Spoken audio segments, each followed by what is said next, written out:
All right, welcome. We're about to walk through a really fascinating visual record. This is a case study that applies a method called market DNA to the asset XAG. And our goal here is pretty simple. We're just here to document the process exactly as it happened using only the source materials we were given. So here's how we're going to break this down. First, we'll identify the specific market DNA cycle we're looking at. Then, we're going to go step by step through each phase that was recorded, right from the initial entry plan to the key price events and where the cycle is right now. Then, we'll wrap it all up with a quick summary and some really important disclaimers. Okay, so every case study has to start somewhere, right? The cycle we're observing has an official label, XAG_1_3. You can just think of that as the unique ID for the specific sequence of events we're about to follow. Now, the source material lays out a very clear, straightforward path for this cycle. As you can see, we're going to be moving directly from phase 1 to 2 and then on to 3. There's no jumping around, just a normal sequence. So let's dive right into phase 1. And here we are, phase 1, entry and projections. This is really the foundation for the entire case study. It's the blueprint where the initial plan gets laid out before any real action happens. This is where we define the entry levels, the risk parameters, and all the potential targets for this cycle. Okay, so take a look at the chart. Our observation officially kicks off right here. The record starts at the precise moment the price touches the primary entry level, which is that point labeled M. This single point is the baseline for the entire plan we're about to see. So the plan itself actually calls for two different potential entry points. The primary one, M, is set right there at $46.32. But there's also a secondary entry called PC, which is defined a bit lower at $43.52. It's really key to remember that this second level is part of the initial plan. Whether or not it gets hit, well, we'll just have to see. All right, this is where we get into the guts of the risk plan. The source provides these four key parameters.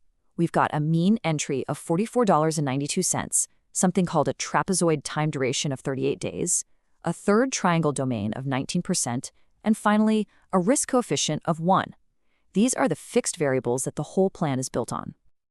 Now, to actually run the numbers and figure out a position size for this case study, the model uses a hypothetical amount of capital. For this specific record, that number is set at an even $100,000. So you take those risk parameters we just saw, and you plug in that hypothetical capital, and the methodology calculates a very specific size for each of those potential trades. As you can see, that size works out to be 0.03. Now, the source material provides a very precise sentence to explain how this calculation is made. So I'm going to read this to you word for word. It says, both trade sizes are calculated using the hypothetical capital, the investor's maximum allowed drawdown, the third triangle domain percentage, the risk coefficient, and the contract size. So according to this initial plan, what's the end game? Well, the model lays out three potential targets, T1, T2, and T3. But what's really interesting is the projection for that final target, T3. It totally depends on which of those entries actually get triggered. If only that first primary entry is hit, the projected return is 2.21%. But if both entries get activated, that potential return more than doubles to 4.37%. Okay, so the plan is established. Now we move on to the first major event that was recorded in this sequence. This is phase 2, which the source material calls mirror delay contact. And here we see it, a very specific moment in time. The record shows that on November 5th, 2025, the price came down and made contact with a geometric line they call the delayed mirror, and that exact point of contact was logged at a price of $42.23. So after that mirror contact, the documentation continues to track the price to the next key milestone.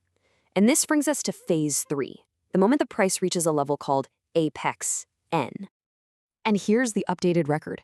It's just 6 days later, on November 11th, 2025, and the price is now documented as having reached that N level. That corresponds to a price of exactly $50.70. Now this is a crucial piece of the story. The record here confirms that the price moved all the way up to level N without ever dipping down low enough to trigger that secondary entry point, PC. So what does that mean? It means that, so far, only the first position from the original plan has been activated. All right, so let's take a second to put all the pieces together and just recap the sequence of events that we've just documented. And then we'll go over some mandatory disclaimers from the source material. So, if you boil it all down, the journey we just watched was a clear 1, 2, 3 process. It all started with the plan being set at that first entry M. Then we saw the contact with the delayed mirror. And finally, the price climbed up to hit apex N, which completes the sequence we've observed up to this point. Okay, before we wrap this up, the source material requires that we state a few things very, very clearly. This explainer is for documentation and public verification purposes only. It is absolutely not financial advice. The methodology also prohibits using leverage above 10, and it strongly warns against investing essential personal funds. And ultimately, any risk management must follow the user's own specific instructions.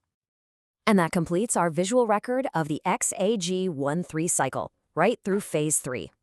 For anyone who wants to explore this further, the source material points you to marketdnaedge.com. You know, this whole exercise, just documenting a process, step by observable step, it leaves us with a pretty compelling question, doesn't it? What can be learned by simply watching a defined process play out again and again over time?